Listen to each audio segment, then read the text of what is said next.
नमस्कार, राज्यसभा टीवी की खास पेशकश आरएस टीवी विशेष में आपका स्वागत है। मैं हूं दीपक टोभाल।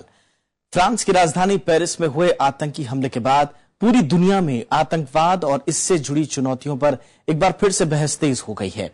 पेरिस की पीड़ा का असर तुर्की में हुए G20 शिखर सम्मेलन पर भी दिखा और पहली बार आर्थिक मुद्दों से इतर सदस्य देशों ने इस सम्मेलन में आतंकवाद के खिलाफ साझा लड़ाई पर जोर दिया। दुनिया भर में आतंकी संगठनों को मिलने वाली आर्थिक मदद पर रोक लगे, इस पर भी व्यापक चर्चा हुई। आईएस के बढ़ते खतरे से निपटने के लिए भारत ने भी पूरी तरह से तैयार रहने की बात कही है। उधर पेरिस हमले से उपजे हालात और आतंकवाद की चुनौतियों पर आइए देखते हैं आज का आरएस टीवी विशेष आतंक से मुकाबला।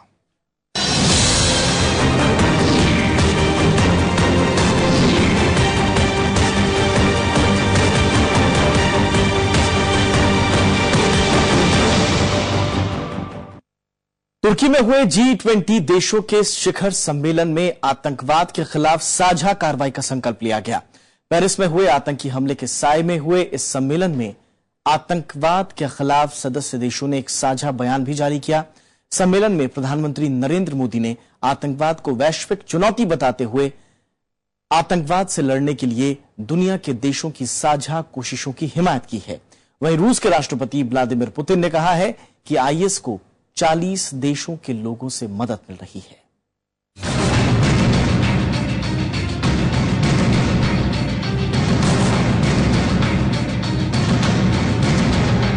तुर्की के शहर अंताल्या में 2 दिन के G20 देशों के शिखर सम्मेलन में इस बार आतंकवाद का मसला चर्चाओं के केंद्र में रहा। 13 नवंबर शुक्रवार को पेरिस में हुए आतंकी हमले की पृष्ठभूमि में हुए इस सम्मेलन के पहले दिन सदस्य देशों के प्रमुखों ने आतंकवाद की कड़े शब्दों में निंदा की और इसे पूरी मानवता के खिलाफ एक बड़ी चुनौती बताया। G20 समूह सम्मेलन के आखिरी दिन सोमवार को तुर्की के राष्ट्रपति रिसेप तायिप एर्दोगन ने रात्रि भोज दिया। इस दौरान वैश्विक चुनौतियां, आतंकवाद और पलायन विषय पर G20 देशों के राष्ट्र प्रमुखों ने अपने विचार साझा किए। प्रधानमंत्री नरेंद्र मोदी ने आतंकवाद को वैश्विक चुनौती बताया। उन्होंने कहा कि आतंकवाद को समर्थन और इसे प्रायोजित करने वालों को अलग थलग किया जाना चाहिए। आतंकवादियों को मिलने वाली आर्थिक मदद को रोका जाना चाहिए। अमेरिकी राष्ट्रपति बराक ओबामा और रूस के राष्ट्रपति व्लादिमीर पुतिन ने दोहराया कि वो आतंकवाद के खिलाफ लड़ाई में एकजुट हैं। बराक ओबामा ने कहा कि सीरिया में आईएस के खिलाफ दूसरे देशों को साथ लेकर रणनीति को अंजाम दिया जा रहा है। उन्होंने आतंकी संगठनों के खिलाफ इसी रणनीति को और मजबूती से अंजाम दिए जाने पर भी जोर दिया। हालांकि ओबामा ने कहा कि इस्लामिक स्टेट के खिलाफ अमेरिका जमीन पर सेना नहीं उतारेगा। On the military front, our coalition is intensifying our airstrikes, more than 8,000 to date. We're taking out ISIL leaders, commanders, their killers. We've seen that when we have an effective partner on the ground, ISIL can and is pushed back. Antalya शिखर सम्मेलन के आखिरी दिन साझा बयान जारी किया गया, जिसमें सदस्य देशों ने कहा कि आतंकवाद को धर्म, राष्ट्रीयता और जातीय समूहों से जोड़कर नहीं देखा जाना चाहिए। आतंकी गुटों को मिल रही आर्थिक मदद को रोकने के लिए प्रतिबद्धता जताई गई। आतंकियों की फंडिंग के खिलाफ वित्तीय प्रतिबंध व्यवस्था बनाने की अपील की गई। वहीं सभी क्षेत्रों में वित्तीय कार्रवाई कार्यबल यानी FATF को लागू करने की बात भी कही गई। शिखर सम्मेलन के आखिरी दिन रात्रि भोज की चर्चा के आधार पर जारी किए गए इस बयान में वैश्विक पलायन की समस्या का जिक्र किया गया। Bureau report, Rajya Sabha TV. और G20 शिखर सम्मेलन में जिस मुद्दे पर सबसे ज्यादा चर्चा हुई वो था आतंकवाद। 13 नवंबर को पेरिस पर हुए आतंकी हमले ने पूरी दुनिया को इस मसले पर साझा पहल करने पर मजबूर किया है। हमले के शिकार फ्रांस के राष्ट्रपति फ्रांसवा ओलांद ने सीरिया के आईएस ठिकानों पर हमले तेज करने का आह्वान किया है। संसद को संबोधित करते हुए उन्होंने कहा कि आईएस को दुनिया भर के लिए एक बड़ा खतरा माना जाए।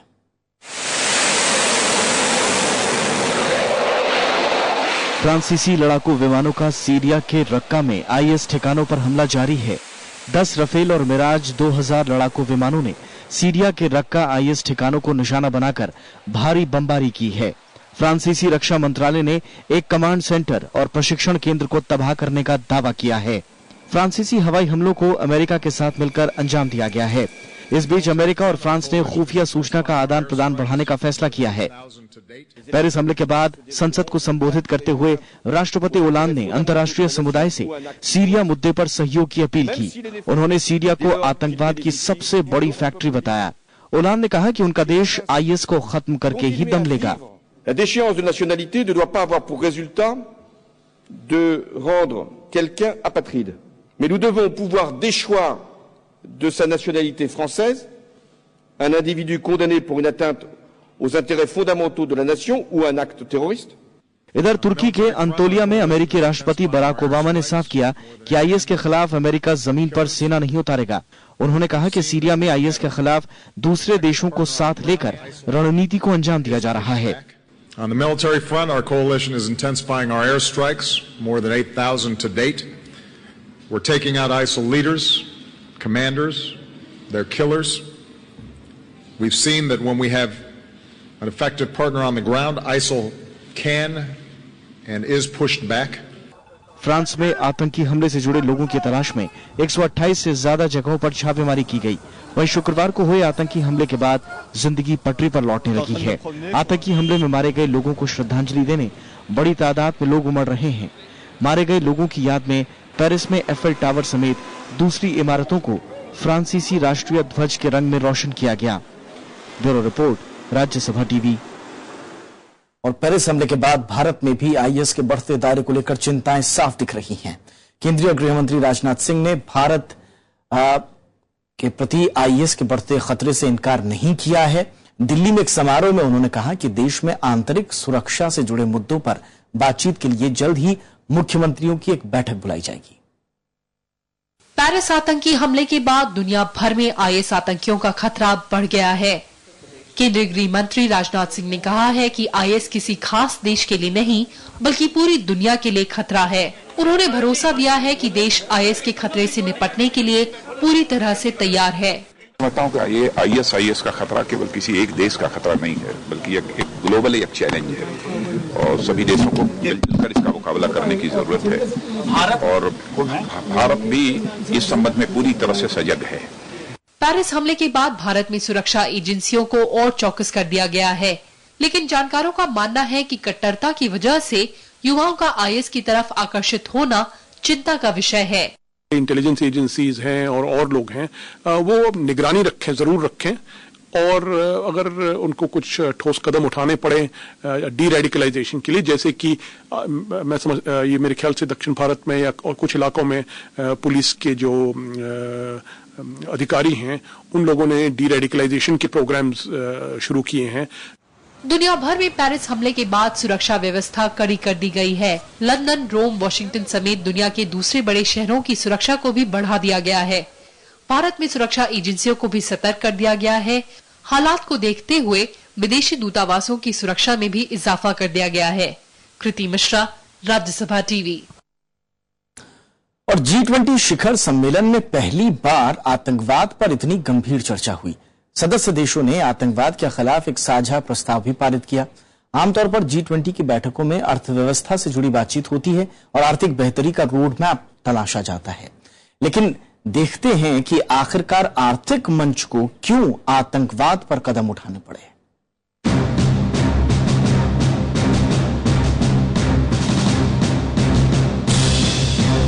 पेरिस हमले के साए में जब G20 शिखर सम्मेलन की शुरुआत हुई तो आतंकवाद का मसला जोर शोर से उठा। दुनिया की बड़ी आर्थिक शक्तियों ने यह माना कि आतंकवाद के खिलाफ दुनिया को अब गंभीर कदम उठाने होंगे। G20 में पहली बार आतंकवाद पर कोई प्रस्ताव पारित हुआ। माना यह जा रहा है कि आर्थिक प्रगति के लिए शांति का माहौल बुनियादी जरूरत है। वहां पर फ्रांस के सदर भी वहीं थे, राष्ट्रपति वहीं थे और उन्होंने अपील भी की थी हर कंट्री से अपने, जो उन्होंने वहाँ पे फ्रांस के ओलांद ने जब ये एड्रेस किया था तो उन्होंने उसमें अपील की थी कि संसार के सारे देशों से कि आप लोग हमारी साथ मिलकर हमारी मदद करिए ताकि हम आईएस को बिल्कुल जड़ से उखाड़ के फेंक दें। वैश्विक आतंकवाद सूचकांक के मुताबिक इस वक्त दुनिया के 121 देश आतंकवाद से प्रभावित हैं। इनमें से 27 देश बुरी तरह से इसकी जद में हैं। ये वो देश हैं जहां दुनिया की आधी से ज्यादा आबादी रहती है। आर्थिक रूप से शक्तिशाली कई देश भी इस सूची में शामिल हैं।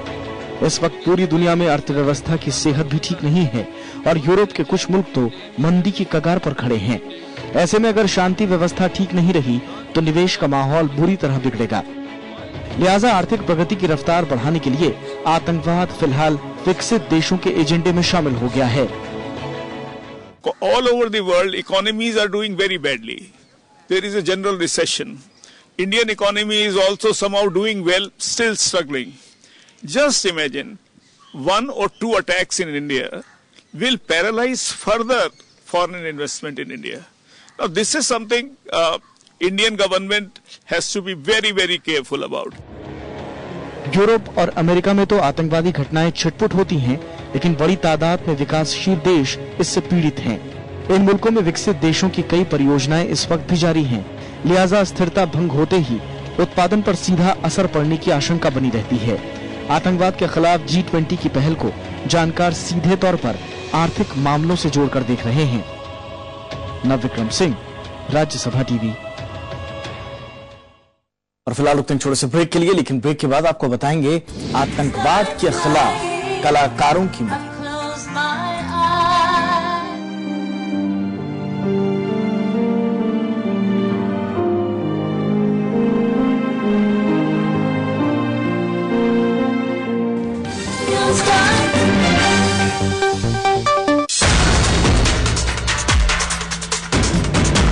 सीरिया में फिर बमबारी, 128 जगहों पर छापेमारी। फ्रांस का आईएस के खात्मे का संकल्प। रूस और अमेरिका ने तेज की मुहिम। देखिए पहली खबर, जवाबी कार्रवाई, आज रात 8 बजे।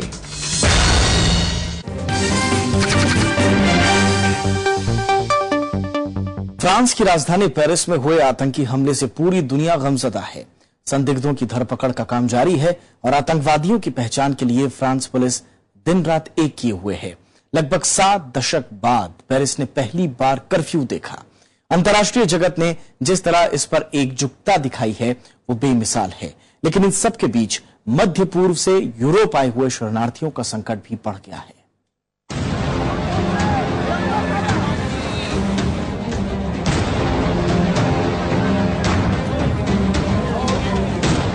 यूरोप की सड़कों पर ये नजारा बीते साल भर से बेहद आम है।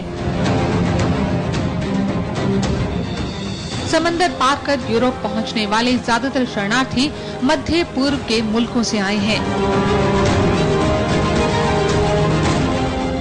दूसरे विश्व युद्ध के बाद इसे सबसे बड़ा शरणार्थी संकट बताया जा रहा है।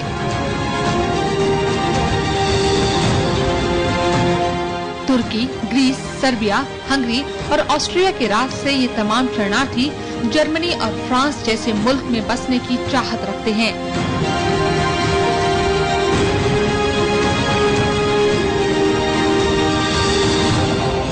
ट्रेन में बोरियों की तरह लदे इन लोगों पर दुनिया का ध्यान पहली बार तब गया जब समंदर किनारे छोटे बच्चे आयलान का शव मिला। आयलान का समूचा परिवार सीरिया के गृह युद्ध का पीड़ित था। आईएसआईएस ने सीरिया और आसपास के मुल्कों में जिस तरह के हालात पैदा किए, उससे लोगों का जीना दूभर हो गया।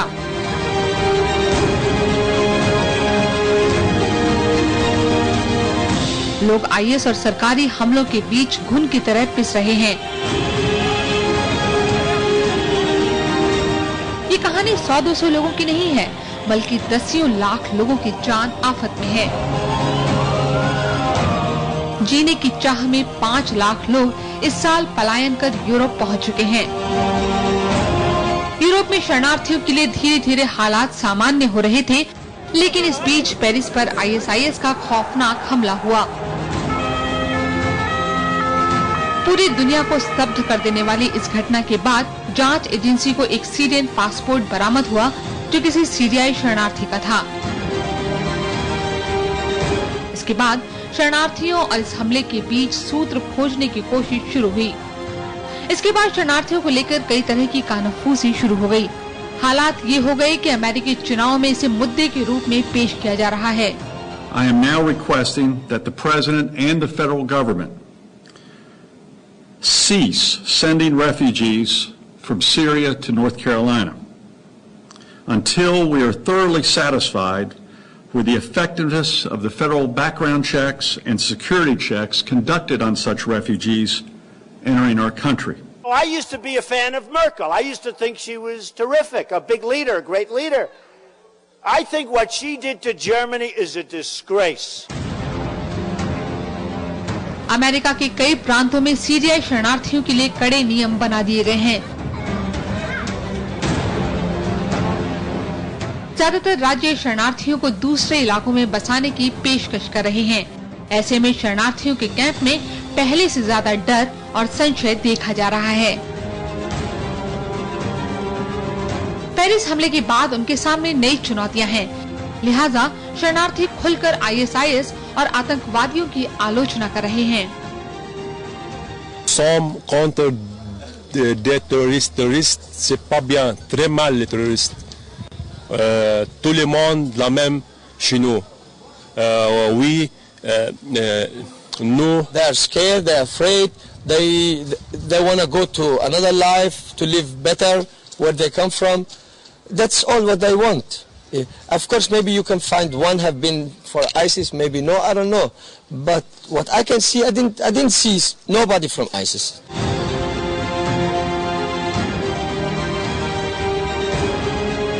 हालांकि शरणार्थियों का यूरोप पहुंचना पेरिस हमले के बाद भी जारी है। ग्रीस और हंगरी में बीते दिनों शरणार्थियों की कई टुकड़ियां पहुंची, लेकिन पूर्वी यूरोप में शरणार्थियों के लिए पहले से जारी हिचकिचाहट अब और तेज हो गई है। शरणार्थियों को लेकर उदार रवैया दिखाने वाले जर्मनी और फ्रांस में भी अब विरोध के स्वर उठने लगे हैं। ऐसे में शरणार्थियों की मुश्किलें पहले से भी ज्यादा बढ़ती नजर आ रही हैं।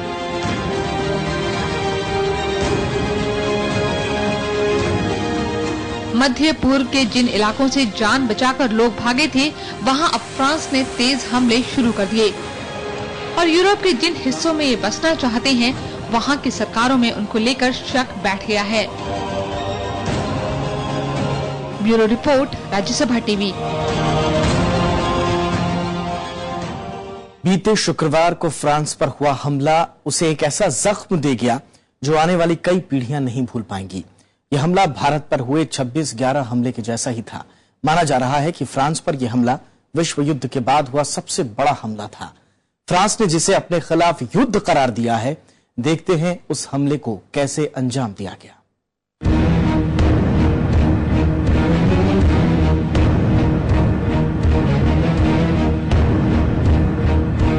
यूं तो पेरिस की गलियां इस साल की शुरुआत से ही दहशत के साए में जी रही थीं, लेकिन फिर भी माहौल खुशनुमा था।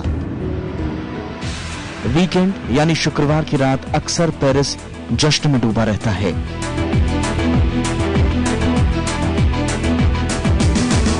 शाम ढलते ही पब, होटल, रेस्टोरेंट और स्टेडियम लोगों से अटे पड़े थे। जश्न में डूबे हुए पेरिस को सबसे पहला झटका फ्रांस के समय के मुताबिक रात 9:20 पर लगा। पेरिस के उत्तरी छोर पर मौजूद स्टेड डी फ्रांस स्टेडियम के बाहर पहला धमाका हुआ। उस वक्त स्टेडियम में फ्रांस और जर्मनी के बीच दोस्ताना मैच चल रहा था। इस मैच को देखने के लिए राष्ट्रपति फ्रांसवा ओलांद खुद वहां मौजूद थे। पहले धमाके में हमलावर और पास से गुजर रहे एक शख्स की मौत हो गई। इसके बाद 9:25 पर ले पैकेट के मौज रेस्टोरेंट में गोलीबारी की खबर मिली।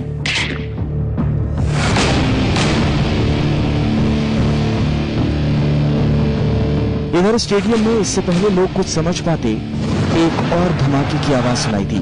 सुरक्षा एजेंसियों ने तुरंत मोर्चा संभालते हुए सबसे पहले राष्ट्रपति को सुरक्षित बाहर निकाला। बाद में पता चला कि ये धमाके स्टेडियम के बाहर फूड आउटलेट्स में हुए हैं।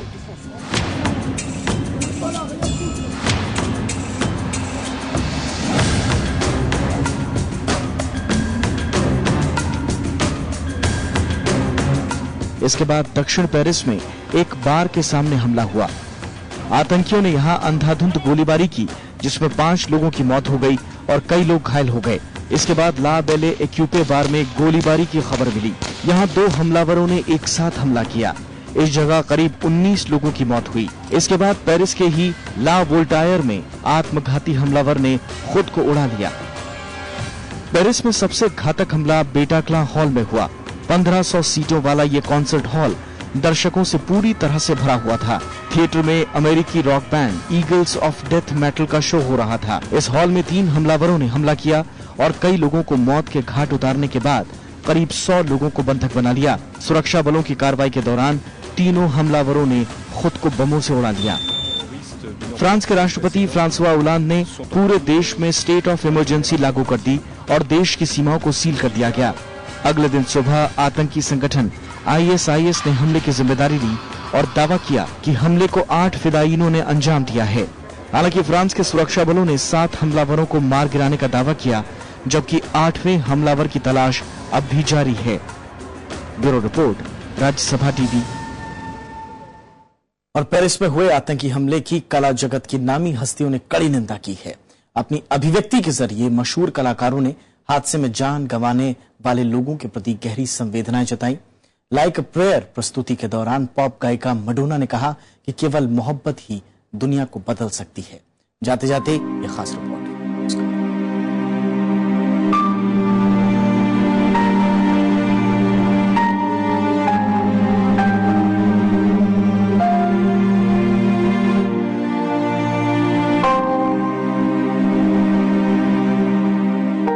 स्वीडन के स्टॉकहोम में 14 नवंबर को प्रस्तुति के लिए मशहूर पॉप गायिका मडोना मंच पर आईं, तो उनके चेहरे पर पेरिस के आतंकी हमले का दर्द साफ झलक रहा था।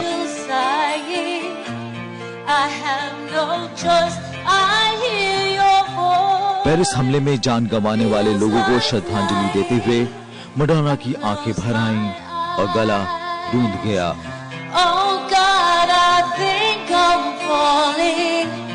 Out of the sky, I close my eyes. Heaven help me. I need to take this moment to acknowledge. नम आंखों से मडोना ने कहा कि पेरिस में अपने को खो चुके लोग अपनों को खोने का शोक मना रहे हैं। ऐसे हालात में गीत गाना, नाचना मुश्किल है। It's disturbed me all day.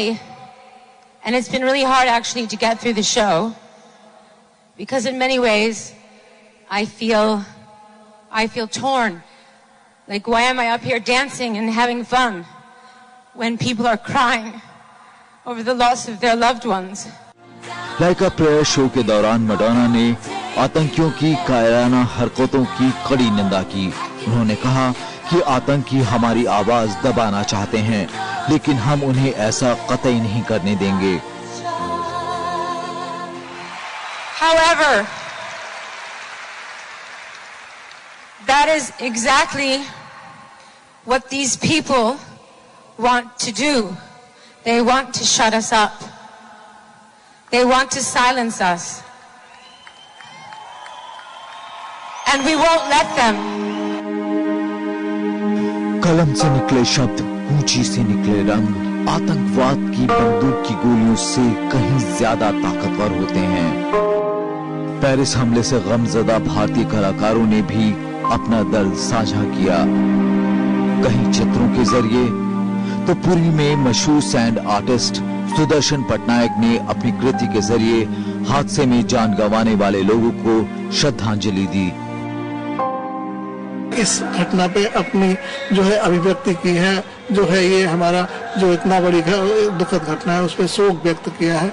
उनको श्रद्धांजलि है, मरने वाले लोगों को जो इस घटना में मारे गए हैं उनको हमारी पेंटिंग के माध्यम से एक श्रद्धांजलि है। हम लोग सैंड स्कल्पचर के थ्रू ये ट्रिब्यूट दे रहे हैं कि ये एक बहुत बड़ी दुख की बात है कि सारा विश्व में जिस टाइप का टेररिज्म में इतने ये से बढ़ रहा है, जैसे पेरिस में जो इंसिडेंट्स हुआ है, जो टेररिज्म अटैक हुआ है, हम उसको निंदा करते हैं, कंडेम करते हैं।